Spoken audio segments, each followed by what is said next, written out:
묵상 기도하시겠습니다.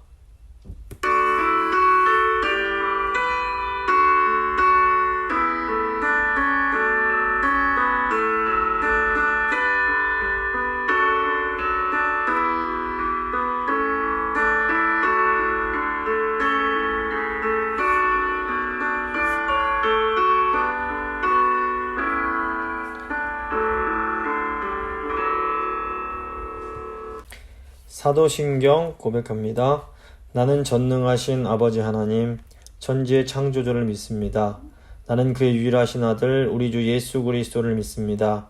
그는 성령으로 잉태되어 동정녀 마리아에게서 나시고 본디오 빌라도에게 고난을 받아 십자가에 못 박혀 죽으시고 장사된 지 사흘 만에 죽은 자 가운데서 다시 살아나셨으며 하늘에 오르시어 전능하신 아버지 하나님 우편에 앉아 계시다가 거기로부터 살아있는 자와 죽은 자를 심판하러 오십니다. 나는 성령을 믿으며 거룩한 공교회와 성도의 교제와 죄를 용서받는 것과 몸의 부활과 영생을 믿습니다. 아멘. 찬송가 337장입니다. 찬송가 337장 찬양하시겠습니다.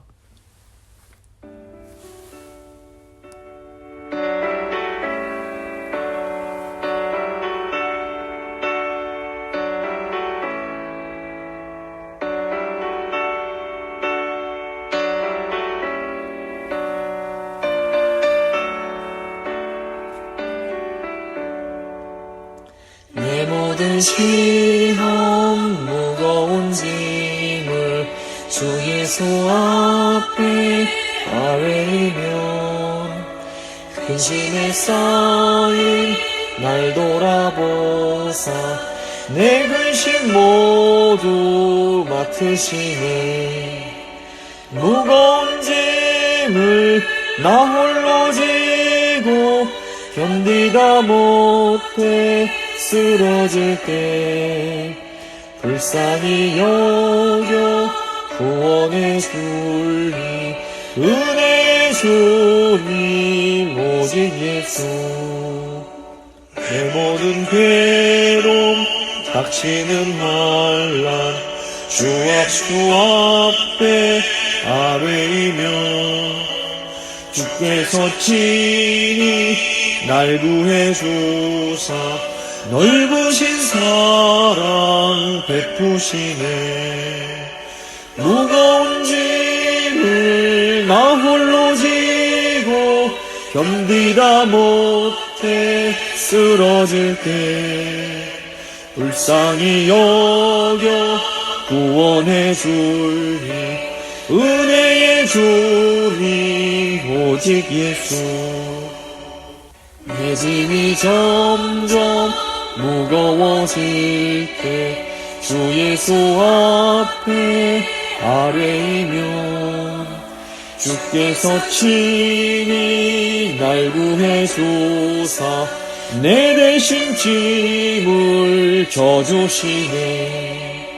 무거운 짐을 나 홀로 지고 견디다 못해 쓰러질 때 불쌍히 여겨 구원해 주니 은혜의 주님 오직 예수.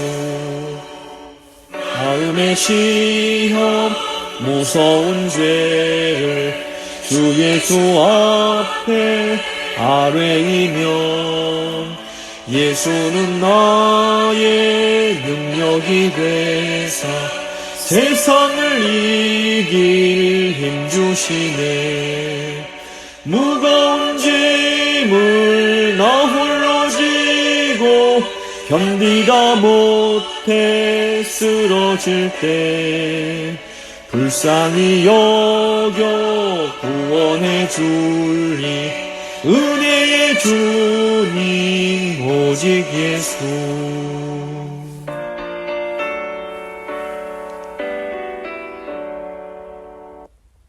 기도하시겠습니다. 좋으신 하나님 감사합니다. 오늘도 저희를 너무 사랑하셔서 귀한 말씀을 통해서 저희를 교훈하여 주시는 것 감사합니다. 오늘 아버지 저희가 요아스 왕에 대해서 이제 함께 살펴보려고 합니다. 주님, 오늘 말씀 통해서 하나님의 그 뜻이 무엇인지 잘 깨닫게 하시고 잘 분별하게 하시고 정말 귀한 것이 무엇인지 잘 깨닫고 그것을 붙잡게 하시고 또 우리 다음 세대들을 위해서 정말 간절함으로 눈물을 흘림으로 씨앗을 뿌리는 저희 모두가 될 수 있도록 주여 도와주시옵소서. 오늘 말씀 들으시는 성도님들 한 분 한 분 성령님 찾아가 주셔서 말씀해 주시고 하나님 은혜 가운데 깨달아지는 역사가 있을 수 있도록 주여 함께하여 주시옵소서. 모든 건 주께 맡겨드리며 귀하신 우리 주 예수 그리스도의 이름으로 기도합니다. 아멘. 오늘 주신 하나님 말씀은 역대하 24장 1절부터 2절까지 말씀입니다. 역대하 24장 1절과 2절 말씀 제가 봉독해 드립니다. 요아스가 왕위에 오를 때에 나이가 7세라 예루살렘에서 40년 동안 다스리니라. 그의 어머니의 이름은 시비아요 브엘세바 사람이더라. 제사장 여호야다가 세상에 사는 모든 날에 요아스가 여호와 보시기에 정직하게 행하였으며. 아멘. 오늘은 역대기 35강 역대하 24장 말씀으로 함께 말씀 나누고 기도하도록 하겠습니다. 그 북이스라엘의 오므리 왕조는 우상 숭배로 유명했습니다. 특히 이제 오므리 왕의 아들인 아합 왕 때에 이 북이스라엘의 바알 숭배가 아주 심해져서 엘리야 선지자가 바알 선지자들 450명과 그 영적 대결을 벌인 것은 아주 유명합니다. 근데 이렇게 아합 왕 때 바알 숭배가 극심해진 데에는 아합의 아내 이세벨의 영향이 아주 컸습니다. 이세벨은 이스라엘 그 북서쪽 항구 도시인 시돈 출신입니다. 이세벨의 아버지는 엣 바알이라는 사람인데 본래 바알 신을 섬기던 제사장이었습니다. 그런데 이제 시돈 왕 펠레스를 살해한 후에 자기가 왕이 돼서 이 성경에서 베니게라고 불리는 페니키아를 32년간 통치한 것으로 알려졌습니다. 근데 이제 이세벨이 이 바알 제사장의 딸로서 이스라엘의 바알 숭배가 득세하게 만드는데 아주 결정적인 영향을 미칩니다. 바알 숭배는 아합의 아들인 아하시아 왕이나 또 다른 아들인 여호람 왕 때에도 아주 강력했고 결국 북이스라엘은 영적으로만 악한 것이 아니라 사회적으로 아주 불의가 가득하게 됩니다. 결국 하나님께서는 이 예후란 사람을 들어주셔서 이 아합 가문과 바알 숭배자들을 이제 심판하게 하십니다. 문제는 그 다윗의 후손, 다윗 왕족의 그 혈통인 이 남유다 역시 이 북이스라엘의 우상 숭배에 큰 영향을 받게 되었다는 겁니다. 여호사밧 왕은 이제 그 남왕국의 6대 왕인데 이 왕이 하나님을 잘 섬기는 왕이었습니다. 그런데 이제 이 여호사밧이 자신의 아들 여호람과 아합의 딸 아달랴를 정략 결혼을 시키게 됩니다. 이렇게 남유다가 북이스라엘의 아합 가문과 혼인관계를 맺으면서 북이스라엘의 그런 우상숭배의 악한 영향이 남유다에 더 크게 미치는 결정적인 계기가 됩니다. 우선 이제 여호사밧은 이제 그런 관계가 있기 때문에 아합이 아람과 싸울 때에 같이 참여해야 되는 그런 상황을 맞이하게 됩니다. 이때 이제 아합이 이 아람과의 전쟁에서 죽지만 하나님께서 여호사밧은 살려주시는 은혜를 베풀어 주십니다. 근데 이제 그 여호사밧의 아들인 여호람 때가 되면 상황이 더 악화됩니다.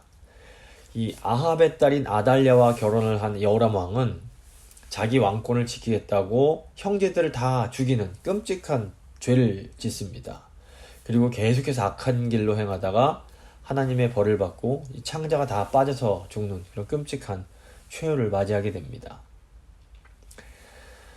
그리고 이제 여호람이 죽은 후에 유일한 막내 아들, 형제들도 다 하나님의 심판 때문에 이제 그 아라비아와 전쟁이 났을 때 다 이제 끌려가거나 죽게 됩니다. 그리고 이제 아들이 하나가 남았는데 이 아하시아가 이제 유다의 왕이 됩니다. 그런데 이 아하시아 역시 어머니 아달랴의 영향으로 악을 행하며 아합 가문처럼 이제 행하게 됩니다. 결국 이 아하시아는 북이스라엘의 아합 가문이 예후의 손에 심판을 당할 때 아합 가문을 도우러 갔다가 함께 죽임을 당하게 됩니다. 근데 이제 이때 남유다에서 아하시아의 어머니였던 이 아달랴가 아들이 죽었다는 소식을 듣고 남유다에 남아있던 다윗의 후손들을 모조리 죽이고 자기가 왕이 되어서 이제 남유다를 통치하게 됩니다. 이게 이제 인간적인 차원에서 보면 악한 여인이 자기의 권력을 추구하는 것처럼 보이지만 이 영적인 시각으로 보면 하나님의 약속을 받은 다윗 가문을 이렇게 괴멸시키려는 어떤 마귀의 계계요 역사라고 볼 수 있습니다. 그러니까 우상 숭배자가 와서 하나님의 약속받은 사람들을 계속 죽이게 배후에서 조종을 했던 겁니다. 그런데 이때 아하시아의 동생인 여호사밧이 당시 갓난아기 있던 아하시아의 아들 요아스를 몰래 구해내서 여호와의 성전에서 6년 동안 숨겨서 키우게 됩니다. 하나님께서 믿음의 사람을 통해서 다윗의 후손을 보존해 주신 겁니다. 그리고 이제 때가 이르자 요아스를 보호하고 있던 경건한 제사장인 여호야다가 거사를 일으켜서 어린 왕자 요아스를 왕으로 세우고 다윗 왕조를 괴멸하려고 했던 아달랴를 이제 처단하게 됩니다. 이제 이게 역대 24장까지의 내용입니다. 오늘은 어린 나이에 왕이 된 요아스에 대한 내용입니다. 이제 24장 1절을 보시면 요아스가 왕위에 오를 때에 나이가 7세라 예루살렘에서 40년 동안 다스리니라. 그의 어머니의 이름은 시비아요 부엘세바 사람이더라. 요아스는 겨우 7살에 유다의 왕이 됩니다. 요아스는 아무것도 모르는 아기 때에 고모 여호사밧에 의해서 가까스로 목숨을 구하고 성전에서 몰래 자라나게 됩니다. 성경에 자세한 기록이 있지 않기 때문에 분명히 알 수는 없지만 요아스의 어린 시절이 결코 이렇게 행복하지 못했다는 것은 저희가 충분히 짐작할 수 있습니다. 오늘 본문에 요아스의 어머니의 이름이 나오지만 요아스가 아기 때 어머니로부터 분리돼서 그 어머니의 사랑을 받지 못하면서 이제 컸다는 것은 분명히 보입니다. 우리나라의 고종이 13세 왕이 돼서 흥선대원군이 10년 정도 섭정을 했는데 이것처럼 요아스는 7살의 왕이 돼서 제사장 여호야다의 이제 섭정을 받아야만 했습니다. 여호야다가 이제 이 왕을 돕는 이 일을 하기 위해서 요아스의 고모인 요아스를 몰래 숨겨준 여호사밧과 결혼을 하게 되는데 성경 기록상 대제사장이 왕의 가족과 결혼한 유일한 사례일 뿐 아니라 이 나이를 따져보면 적어도 이 여호야다와 요아스의 고모인 여호사밧과는 60세 이상이 차이가 나는 것으로 보여집니다. 따라서 이 결혼은 어떠한 다른 것이 아니라 이 남유다 왕국을 안정화시키기 위한 일종의 정책적 차원의 그런 결혼이었다고 볼 수 있습니다. 2절 보시면 여호야다가 세상에 사는 모든 날에 요아스가 여호와 보시기에 정직하게 행하였으며 여호야다가 그를 두 아내에게 장가들게 하였더니 자녀를 낳았더라. 요아스가 이제 7살의 왕이 돼서 40년을 통치했는데 이 요아스의 통치는 크게 두 부분으로 나눠집니다. 첫 번째 시기는 고모부요 제사장인 여호야다가 살아있던 시기고 두 번째 시기는 여호야다가 이제 죽은 이후의 시기입니다. 제사장 여호야다가 살아있을 때에는 요아스 왕이 여호와 앞에서 정직하게 행합니다. 요아스는 여호야다가 살아있을 때 성전을 보수하는 일에 헌신합니다. 여기에는 대제사장 여호야다의 영향이 크게 작용했을 것으로 보입니다. 대제사장 여호야다가 3절을 보면 이 요아스 왕을 두 아내에게 장가들게 하는데 이것은 이제 아달랴의 영향 때문에 거의 멸절된 다윗의 후손을 다시 이렇게 회복시키기 위한 목적이었을 것입니다.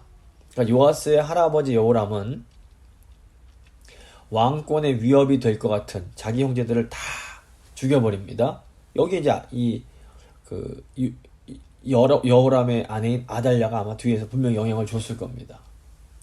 그러니까 요아스의 아버지 아하시아는 이 여호람의 유일한 아들이었는데 아하시아 왕이 예후의 손에 죽자마자 할머니 아달랴는 남아있던 다윗의 후손들을 모조리 몰살을 시킵니다. 결국 요아스 때에는 요아스 한 명을 제외하고는 다윗의 후손이 다 멸절되었던 겁니다. 제사장 여호야다가 이 요아스에게 2명의 아내를 갖게 한 것은 하나님의 약속을 받은 다윗의 후손이 끊어지지 않게 하기 위해서 어떤 일종의 긴급 조치를 취했던 것으로 보입니다. 그러니까 여호야다는 다윗 가문이 하나님께 받은 약속이 얼마나 중요한지를 잘 알고 있던 사람이었던 겁니다. 그런데 오늘날 우리가 이렇게 꼭 지키고 보호해야 할 하나님의 약속은 무엇일까요? 우리가 반드시 지키고 보존해야 할 하나님의 약속은 예수 그리스도이십니다. 다윗의 자손으로 이 땅에 오신 예수 그리스도는 하나님께서 다윗 왕에게 하신 그 약속을 성취하신 분이십니다. 물론 예수님은 아담에게 하신 약속, 아브라함에게 하신 약속, 모세에게 주신 약속을 성취한 분이시기도 합니다. 교회는 그렇기 때문에 예수 그리스도에 대한 믿음을 지키고 보존해야 됩니다.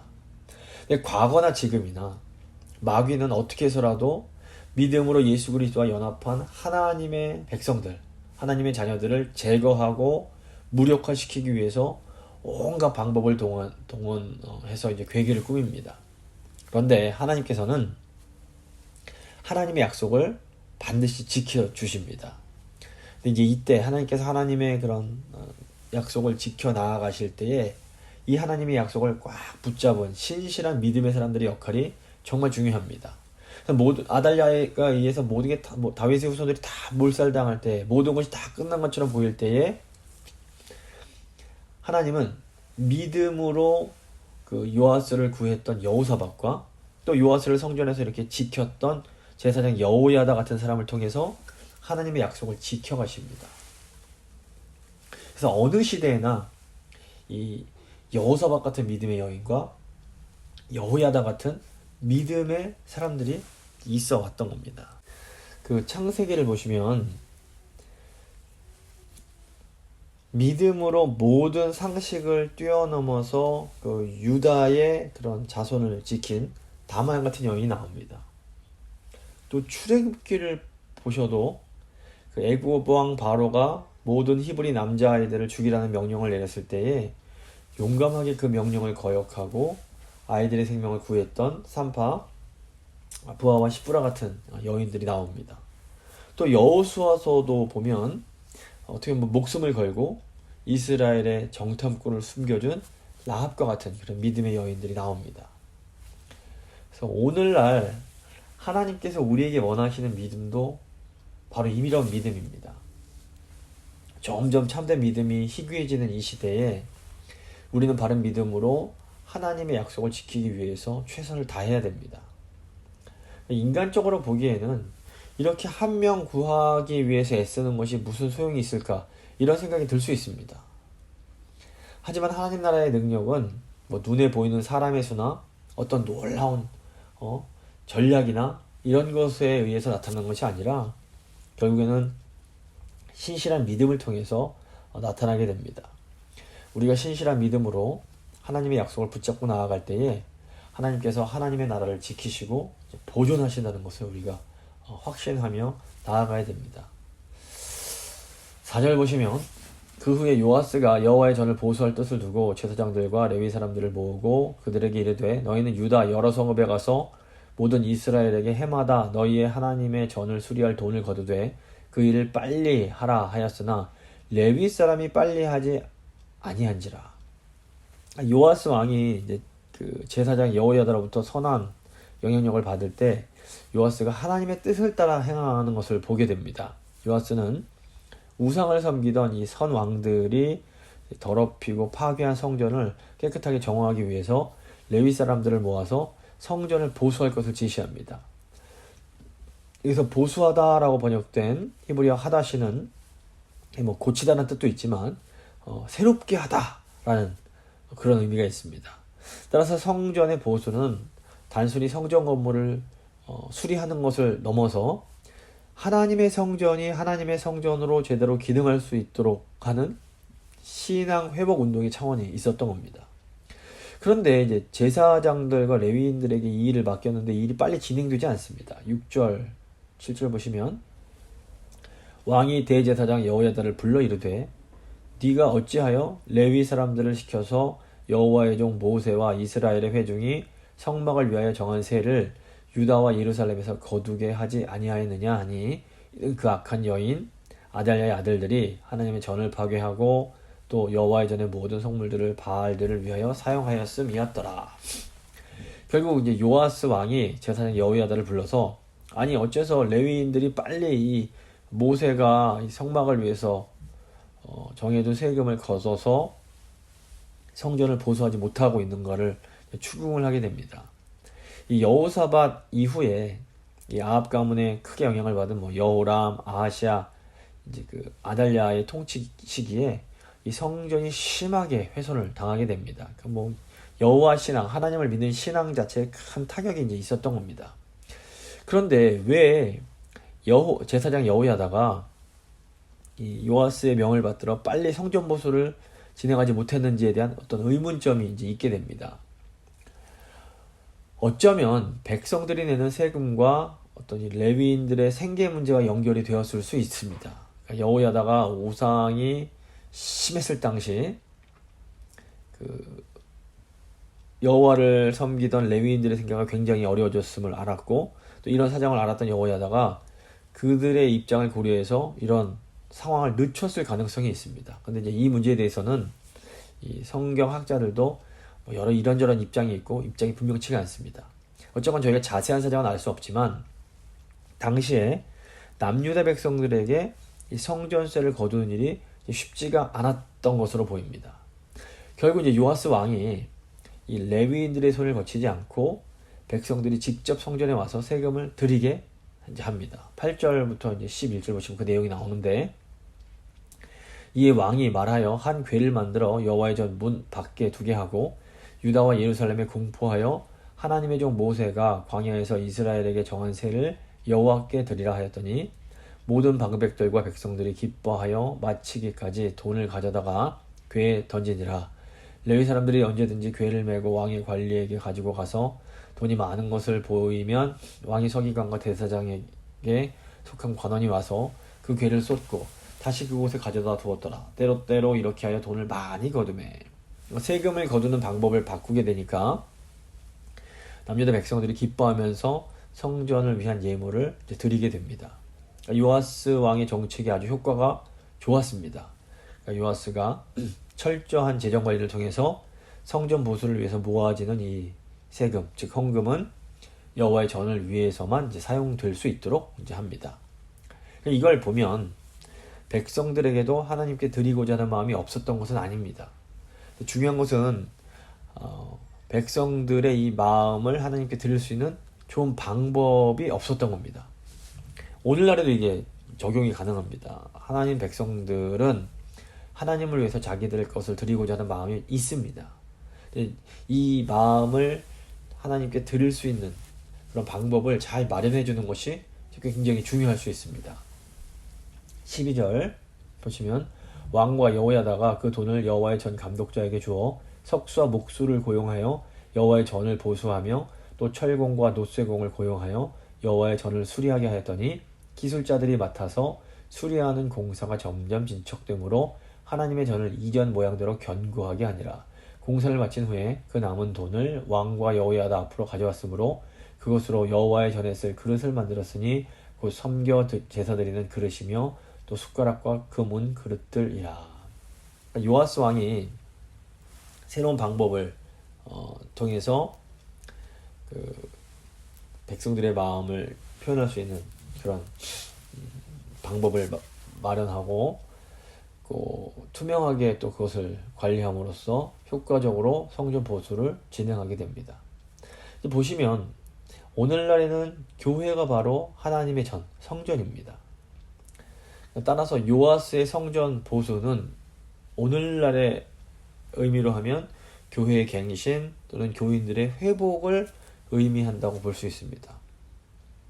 오늘날에도 교회를 새롭게 하고 교인들을 회복시키기 위해서 또 방법의 변화를 추구하는 유연성이 필요할 수 있습니다. 그러니까 마음이 없는 것이 아니라 상황이 변하고 시대가 변하면서 이제 방법이 새로워져야 될 필요가 있는 겁니다. 그러니까 과거에는 어떤 방법이 아주 좋고 유익했지만 시간이 가면서 상황이 변하고 사람들도 변하면서 이 예전의 방법이 효과적이지 못할 수가 있는 겁니다. 그래서 예수님도 하나님의 말씀, 복음은 새 포도주와 같은데 새 포도주는 새 부대에 담아야 된다라고 말씀하십니다. 그래서 우리가 필요하다면 이 요아스 왕처럼 백성들의 마음을 표현할 수 있는 새로운 방법을 사용해서 성전을 보수할 수 있어야 됩니다. 이때 이 교회의 정책을 통해서 새로운 방법을 마련하는 이제 지도자들의 역할이 굉장히 중요하게 됩니다. 그렇기 때문에 이 지도자들이 하나님 뜻에 합당하면서도 이 새로운 상황에 적합한 그런 방법을 잘 마련할 수 있도록 하나님께서 지혜 주시도록 열심히 좀 기도할 필요가 있는 겁니다. 그래야 교회가 다시 이렇게 회복되고 성전이 보수되는 그런 이제 일이 일어날 수 있는 겁니다. 14절 후반부 보시면 여호야다가 세상에 사는 모든 날에 여호와의 전에 항상 번제를 드렸더라. 여호야다가 나이가 많고 늙어서 죽으니 죽을 때 130세라. 무리가 다윗성 여러 왕의 묘실 중에 장사하였으니 이는 그가 이스라엘과 하나님과 그의 성전에 대하여 선을 행하였음이더라. 여호야다는 여호와 앞에 항상 번제를 드렸던 신실한 사람이었습니다. 여호야다는 여호람, 아하시야, 아달랴, 요아스 이 4대에 걸쳐서 남유다의 제사장으로 활동을 했습니다. 성경에서 장수는 큰 복인데 여호야다가 130세까지 살았습니다.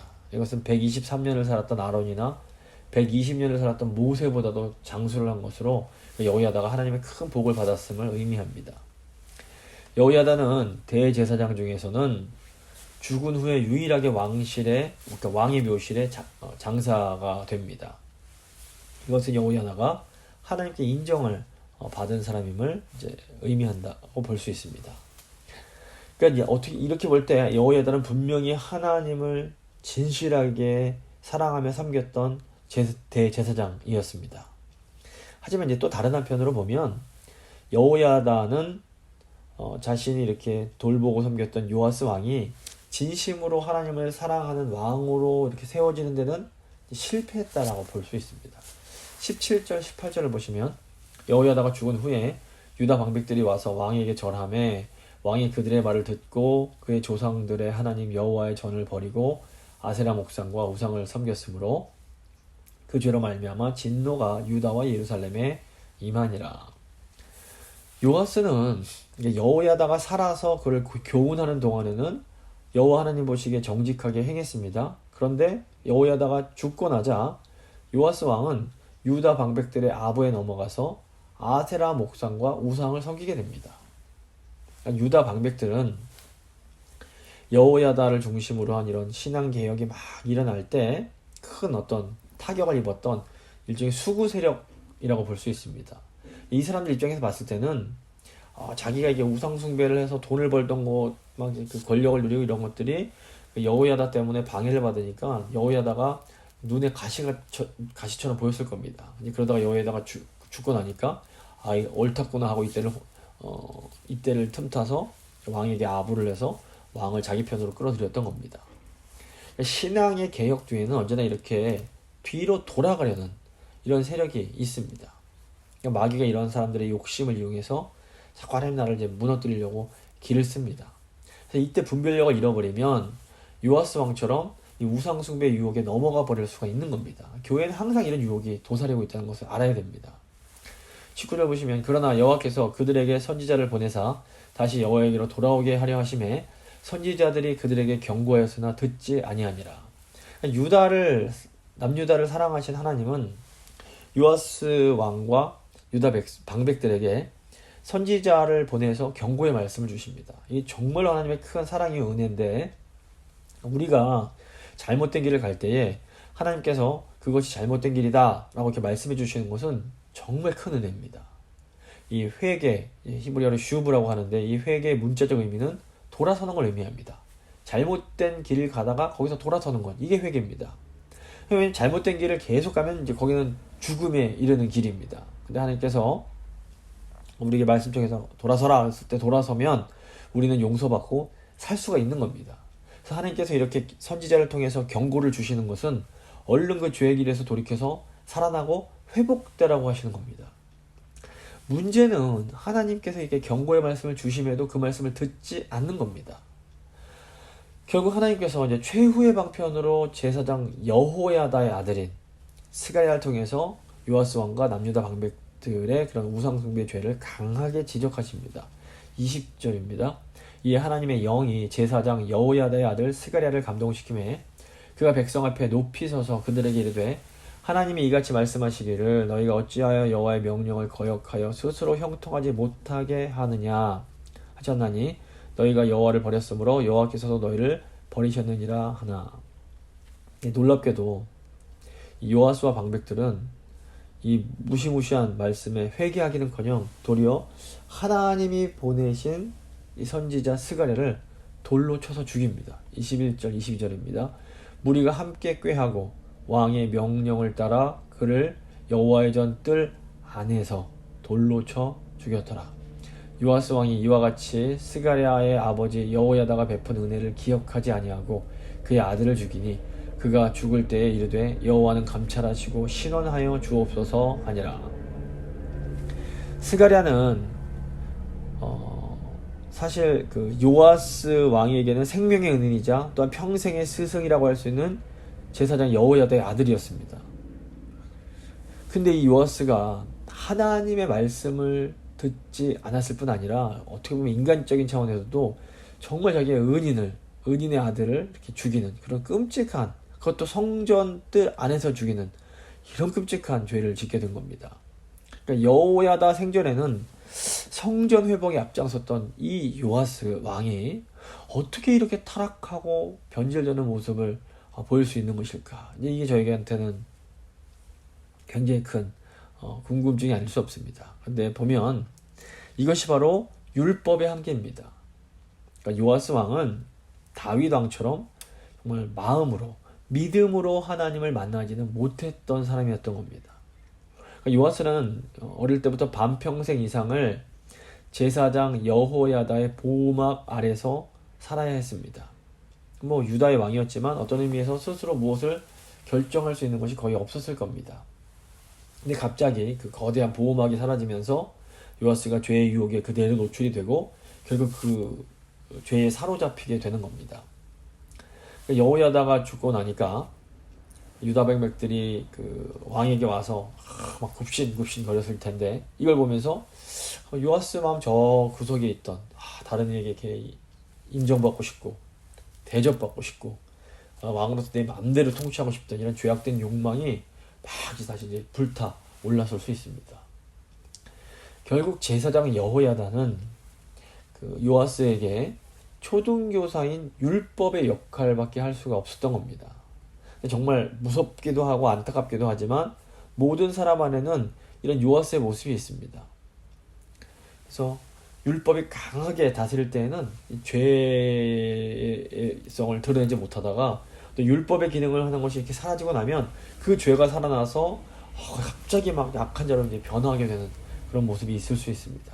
우리가 정말로 예수님을 인격적으로 만나고 성령을 통해 마음이 변화되지 않으면 누구라도 율법 안에 이렇게 갇혀 있을 때는 선하게 보이다가 율법이 걷어지면 막 이렇게 죄성을 드러내는 그런 사람이 될 수 있는 겁니다. 신앙이 좋은 부모님 또는 신앙 좋은 목회자가 이 여호야다처럼 초등교사여 율법의 역할을 해줄 수 있습니다. 근데 아무리 부모님이 신앙이 좋아도 이 부모님이 뭐 돌아가시거나 자녀가 장성해서 부모님의 보호막으로부터 벗어났을 때는 자녀가 이 정말 복음으로 마음이 거듭나지 않았다면 얼마든지 죄의 유혹에 넘어갈 수 있습니다. 또 아무리 목회자가 좋은 목회자라고 해도 그 영향력이 이제 뭐 목회자가 뭐 떠나거나 죽거나 해서 그 영향력이 사라지고 나면 교인들이 그 안에 있던 죄의 욕심을 이기지 못하고 그 돌변하게 되는 이런 경우들이 생길 수 있습니다.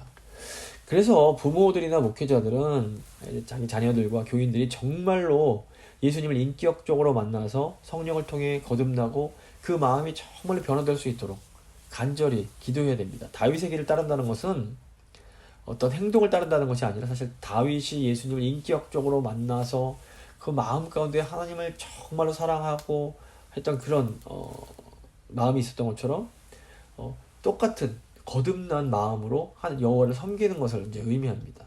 그러면 이렇게 그 좀 실수를 하게 돼도 이 정말로 그 구원 받은 사람들은 하나님께서 말씀하실 다시 돌아설 수 있는 그런 은혜를 받게 됩니다. 이제 스가랴가 그 하나님의 말씀을 전하고 순교하면서 하나님 감찰하시고 신원해 주십시오 이렇게 기도를 하게 됩니다. 이 스가랴의 마지막 말은 우리 예수님께서 돌아가시면서 하셨던 말씀이나 또 스데반이 죽으면서 했던 말과 굉장히 이제 비슷합니다. 이 스가랴는 자신의 아버지가 모든 것을 바쳐서 지켰던 이 요아스 왕의 손에 의해서 죽임을 당합니다. 굉장히 큰 배신을 당한 겁니다. 또 예수님도 자신이 정말 모든 것을 다 바쳐서 키운 제자에게 배신당해서 팔리고 자신을 닮던 사람들에 의해서 십자가형을 당하시게 됩니다. 성경뿐 아니라 교회 역사를 봐도 하나님의 사람이 신실하게 하나님의 말씀을 전할 때에 도리어 박해를 받고 더 나아가 순교를 당하는 일들이 종종 있었습니다. 그런데 하나님의 나라는 역설적이게도 바로 이런 희생적인 순교, 억울한 순교를 통해서 지속이 됩니다. 그래서 초대교부인 터툴리안은 순교자의 피가 교회의 씨앗이다라는 아주 유명한 말을 남기기도 했습니다. 그래서 우리가 예수님을 따를 때 참 기쁘고 감사한 일도 많지만 또 사실 이런 억울함, 희생, 아픔이 또 있게 됩니다.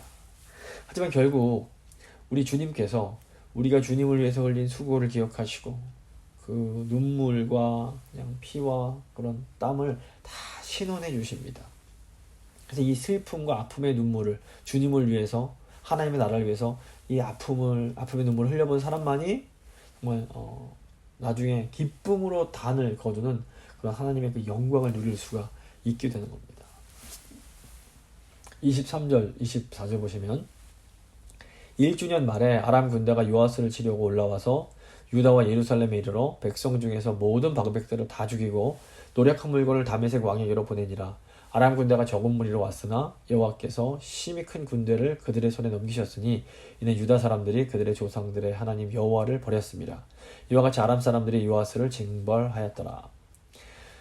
요아스와 백성의 타락은 결국 하나님의 심판으로 이어지게 됩니다. 이제 이 아람은 북이스라엘 북쪽에 위치한 나라입니다. 이 북쪽 아람이 이제 서쪽에 이제 블레셋 땅을 통해서 남유다를 공격했을 텐데 보면 결국 아주 수가 적은 아람 군대가 많은 수의 유다 군대를 물리치고 노력한 물건을 다메섹으로 가져가게 됩니다.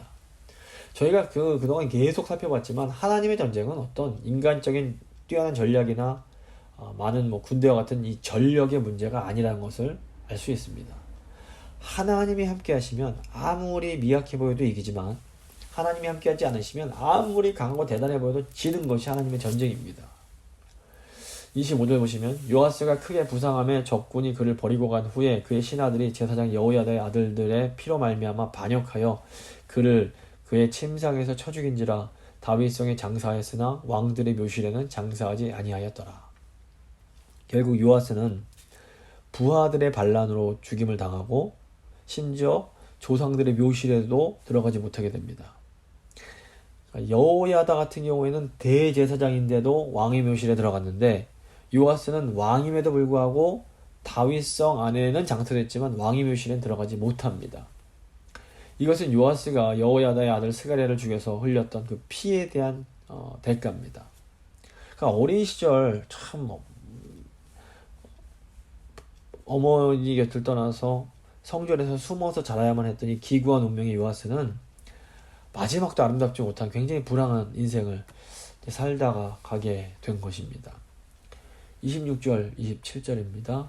반역한 자들은 암몬 여인 시므아세 아들 사밧과 모압 여인 시므리세 아들 여호사밧이더라.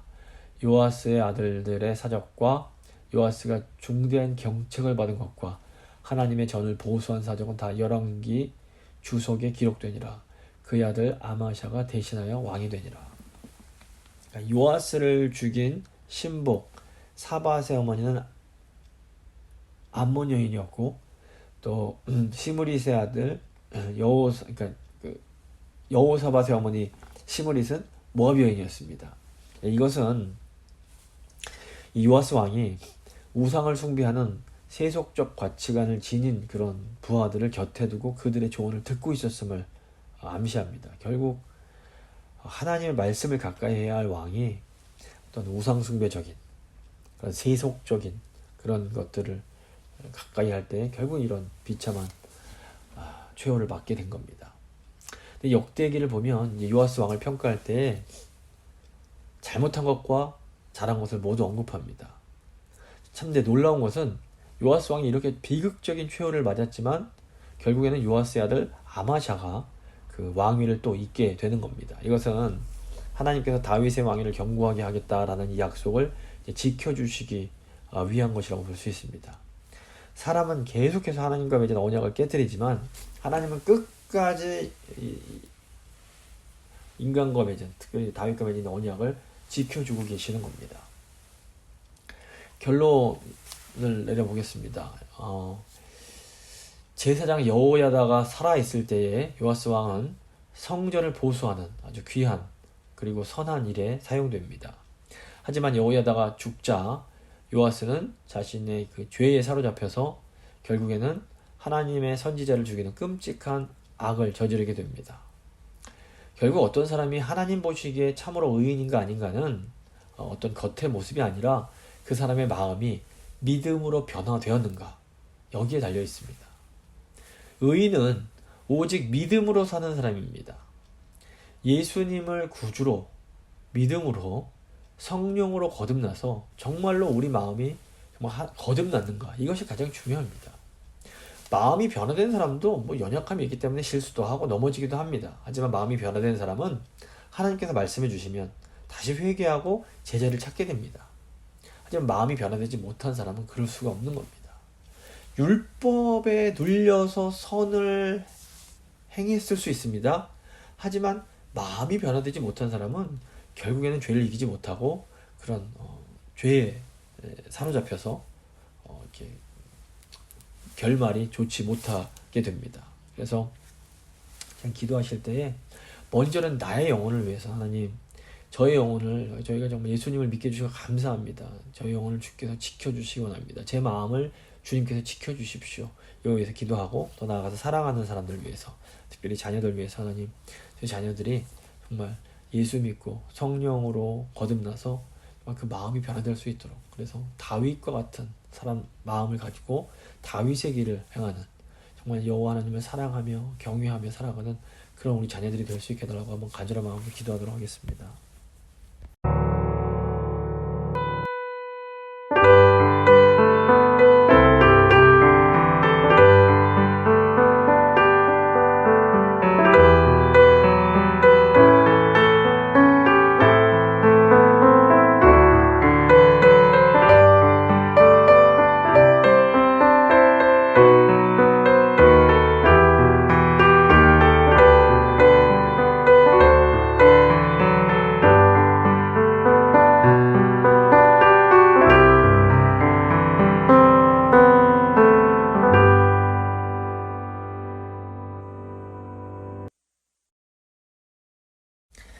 살아계신 하나님 감사합니다. 오늘 요아스를 보면서 참 마음도 아프고 또한 두렵기도 합니다.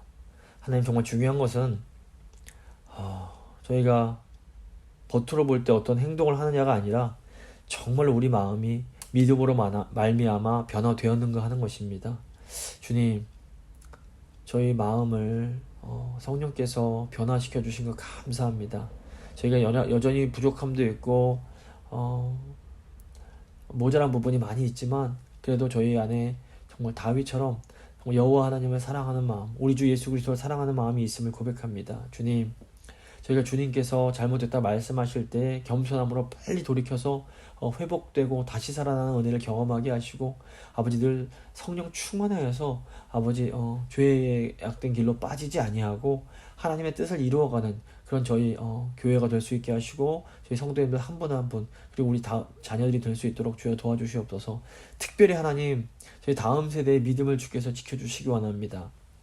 아버지, 부모님이나 목회자의 어떤 그런 믿음, 어떤 율법에 이끌려서 선을 행하는 것이 아니라 아버지 정말 마음이 변화되어 자원하는 마음으로 하나님의 뜻을 행하며 살아가는 정말 다윗과 같은 우리 다음 세대들이 다 될 수 있도록 주여 제발 은혜 베풀어 주시옵소서.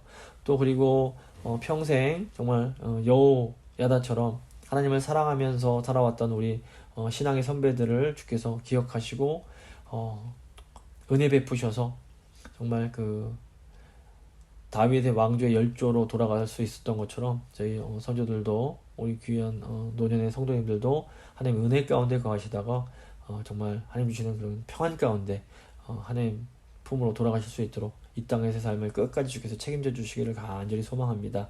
그리고 우리 다음 세대들도 정말로 주님 우리 자녀 세대들을 믿음으로 잘 길러낼 수 있는 지혜와 힘과 능력 더하여 주시옵소서. 주님께 모든 것 맡겨드리며 귀하신 우리 주 예수 그리스도의 이름으로 기도합니다.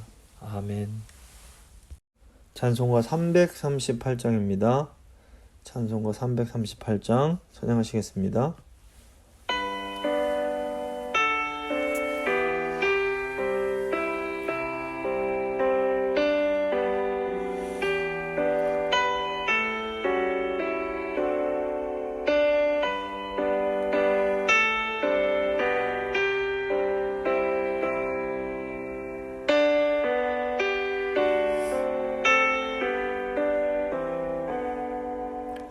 내 주를 가까이 하게 하면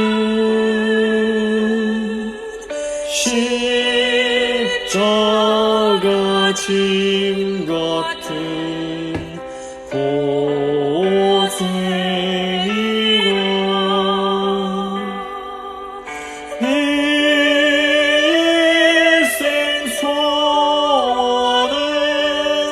늘 찬송하면서 주께 더 나아가기 원합니다.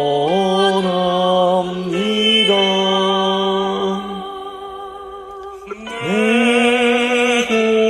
고생하는 것 야곱이 돌베개 베고자 갔습니다. 꿈에도 소원이 늘 찬송하면서 주께 더 나아가기 원합니다.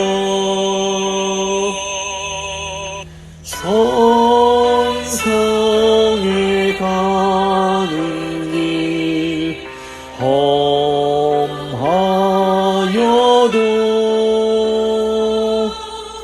생명길 되나니 은혜로다.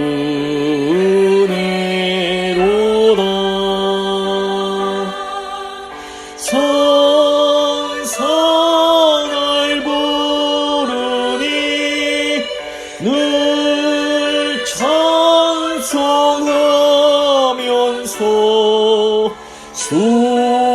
주께 더 나아가기 원합니다.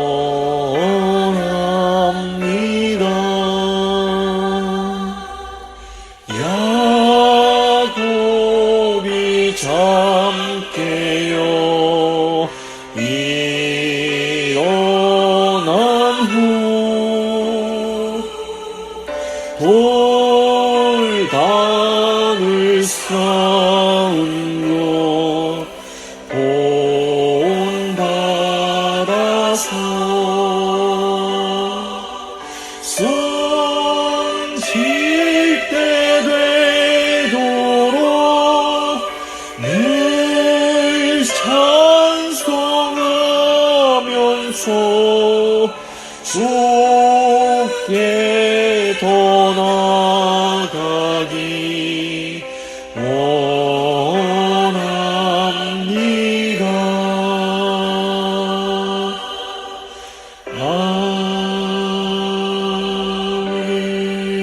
아멘. 주님 가르쳐 주신 기도로 예배 마치도록 하겠습니다. 하늘에 계신 우리 아버지, 아버지의 이름을 거룩하게 하시며 아버지의 나라가 오게 하시며 아버지의 뜻이 하늘에서와 같이 땅에서도 이루어지게 하소서. 오늘 우리에게 일용할 양식을 주시고 우리가 우리에게 잘못한 사람을 용서해 준 것 같이 우리 죄를 용서해 주시고 우리를 시험에 빠지지 않게 하시고 악에서 구하소서. 나라와 권능과 영광이 영원히 아버지의 것입니다. 아멘.